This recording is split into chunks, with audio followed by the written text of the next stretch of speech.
దేవుని నామానికి స్తోత్రములు. ఈ ఉదయకాల సమయంలో మీ అందరికీ కూడా నా హృదయపూర్వకమైనటువంటి వందనాలు తెలియజేస్తున్నానండి. ఈ దినము దేవుడు మీతో మాట్లాడుతున్నటువంటి మాట ఏంటంటే, నేను చెప్పిన మాట తప్పకుండా జరుగును అంటూ ఉన్నాడు. వాగ్దానం చేసినవాడు నమ్మదగినవాడు. ఏది నీకు ఇస్తానని వాగ్దానం చేసి ఉన్నాడు, ఏది నీకు ఇస్తానని నిబంధన చేసి ఉన్నాడో అది ఇవ్వక మానడు ఆయన. ఏది నీ జీవితంలో నీ కుటుంబంలో కావచ్చు జరుగుతుంది అని చెప్పి ఉన్నాడో అది జరగదు కూడా మానదు. అందుకే దేవుడు అంటున్నాడు, నేను చెప్పిన మాట తప్పకుండా జరుగును. నోవాహుతో అంటూ ఉన్నాడు, నీవు ఓడను సిద్ధం చేసుకో, జలప్రలయముతో ఇక్కడున్న వాటన్నిటిని కూడా నేను నాశనం చేస్తాను అని ఆయన చెప్పాడు. జరగక మానిందా? మానలేదు కదా. అలాగనే లోతు యొక్క సొదొమ గొమొర్రా పట్టణము గురించి కూడా చెప్పి ఉన్నాడు. జరగక మానిందా? మానలేదు కదా. ఈరోజు కూడా నీ జీవితంలో కావచ్చు, నీ కుటుంబంలో కావచ్చు, నీ సంఘంలో కావచ్చు, మరి ఎక్కడైనా సరే ఆయన చెప్పినటువంటి మాట తప్పకుండా జరుగును అని వాక్యం సెలవిస్తూ ఉంది.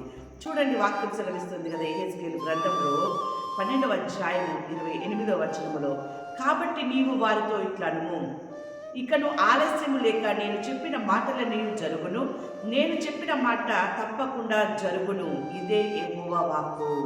ఏమండి, దేవుని యొక్క వాక్కు సెలవిస్తూ ఉంది, నేను చెప్పిన మాటలన్నీ జరుగును, నేను చెప్పిన మాట తప్పకుండా ఆలస్యం అనేది లేకుండా జరుగును అని చెప్పేసి అని మాట్లాడుతూ ఉన్నాడు.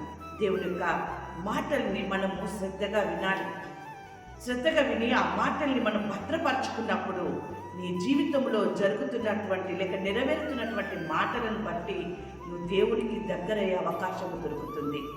దేవుని యొద్ద నుండి విడుదల పొందే అవకాశము దొరుకుతుంది. దేవుని యొద్ద నుండి ఆశీర్వాదం పొందుకునే అవకాశము దొరుకుతుంది. దేవుని యొద్ద నుండి ఆనందించేటటువంటి అవకాశము కూడా మీకు దొరుకుతుంది. ఆయన చెప్పినటువంటి మాటని ఆయన తప్పకుండా జరిగిస్తాడు. ఆలస్యము లేకుండా దేవుడు నీకు ఏమి వాగ్దానం ఇచ్చి ఉన్నాడో, నీ కుటుంబానికి ఏమి వాగ్దానం ఇచ్చి ఉన్నాడో, నీ సంఘానికి దేవుడు ఏ మాటలు పలికి ఉన్నాడో ఆ మాటలు ఆలస్యం కాకుండా తప్పకుండా జరుగుతాయి అంటూ ఉన్నాడు. చూడండి, వాక్యం సెలవిస్తూ ఉంది కదా. ఇర్మియా గ్రంథం 31వ అధ్యాయం 16వ వచనంలో వాక్యం ఈ రీతిగా ఉంది, ఏడవక ఊరుకొనుము, కన్నీళ్లు విడుచుట మానుము, నీ క్రియ సఫలమై జనుల శత్రువుని దేశముల నుండి తిరిగి వచ్చెదరు, ఇదే యెహోవా వాక్కు. దేవుని బిడ్డలారా, శత్రువుల యొక్క చేతిలో నుండి జనులంట తిరిగి నీ దేశమునకు వచ్చెదరు అని మాట్లాడుతున్నాడు.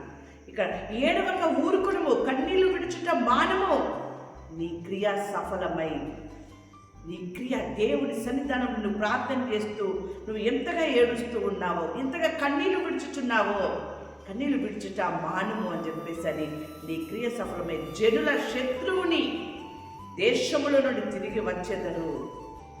దేవుని బిడ్డలారా, నువ్వు దేవుని సన్నిధానంలో ప్రార్థిస్తున్నావా? కుటుంబంలో ప్రార్థిస్తున్నావా? ఒంటరిగా ఉండి నీ కన్నీళ్లు విడుచుకుంటూ నువ్వు ప్రార్థన చేస్తున్నావా? దేవుడు నిన్ను నీ కుటుంబాన్ని విడిపిస్తాను అంటూ ఉన్నాడు, విజయమునిస్తాను అంటూ ఉన్నాడు. అంతేకాదు, ఆయన మాట్లాడుతున్నటువంటి మాట యెషయా గ్రంథము 27వ అధ్యాయము 3వ వచనంలో వాక్యం ఈ రీతిగా ఉంది, యెహోవా అను నేను దానిని కాపు చేయుచున్నాను, ప్రతి విషయమున నేను దానికి నీరు కట్టుచున్నాను, ఎవడినూ దాని మీదకి రాకుండానట్లు దివారాత్రము దాన్ని కాపాడుచున్నాను. దేవుని బిడ్డలారా, నువ్వు కన్నీరు విడుచుట దేవుడు చూసి ఉన్నాడు కాబట్టి నువ్వు కన్నీళ్లు విడుచుట మానుము అని చెప్పేసి అని మాట్లాడుతున్నాడు.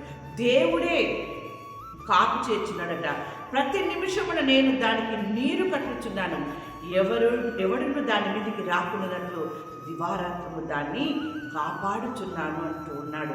ఈరోజు నీవు నీ కుటుంబము లేక నీ సంఘము నీరు కట్టిన తోట వలె దేవుని బిడ్డలారా పచ్చగా ఉంటుంది, ఫలమిచ్చు వృక్షము వలె అభివృద్ధి పొందుతుంది, ఆశీర్వదించబడుతుంది. దేవుని బిడ్డలారా, అంతటి ఆనందకరమైనటువంటి స్థితిని దేవుడు మాట్లాడుతున్నాడు. ఆయన ఈ వాగ్దానము తప్పకుండా నెరవేరుతుంది, నేను చెప్పిన మాట నీ జీవితంలో నీ సంఘములో నెరవేరుతుంది అని చెప్పి నువ్వు కన్నీరు విడుచుట మానము అని చెప్పేసి అని అందరితో దేవుడు మాట్లాడుతూ ఉన్నాడు.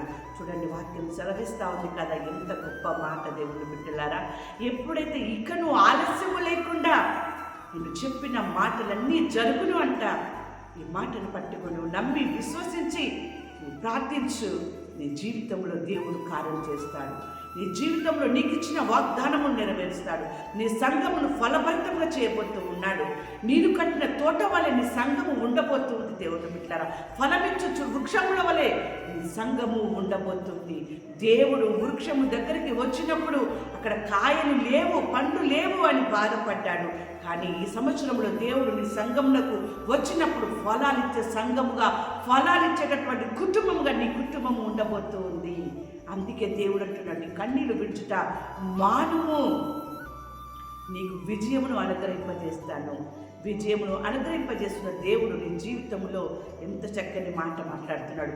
అప్పుడు నీ స్థితి మొదట కొద్దిగా ఉండినను తుదకు నీవు మహా అభివృద్ధి పొందుదువు.